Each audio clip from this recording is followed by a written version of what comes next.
Jimmy Buentello is a retired truck driver. He's rebuilding a 1947 Ford pickup truck from scratch and has big plans to drive it to California.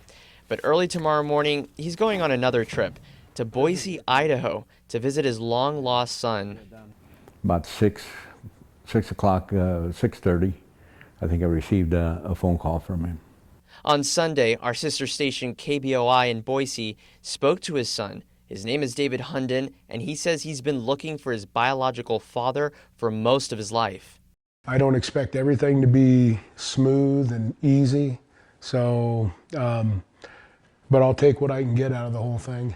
And when his adopted mother passed last year, he felt that he didn't know who he was. If both parents would pass, then he would have a big void in his life.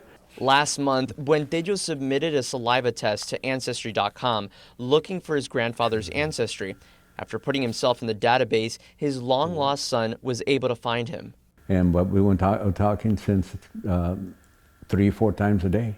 Jimmy knew David's birth mother when he was 19, but lost contact with her and never knew she was pregnant.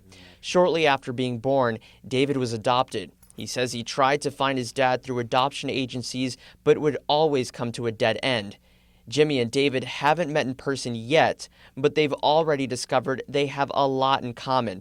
Not only are they both truck drivers, but they also will both have a lot to celebrate this Christmas. And one thing that we do share is a birthday. Jimmy and David were both born on Christmas Day.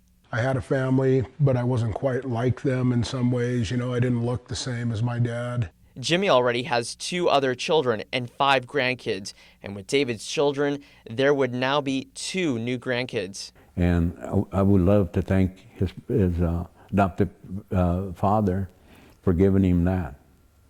You know, the bottom of my heart, because he took care of my son. So what are the first things that you have planned when you meet up with David? Give him a big hug. In Edinburgh, with complete Valley coverage, Santiago Caicedo, CBS 4 Valley at 6.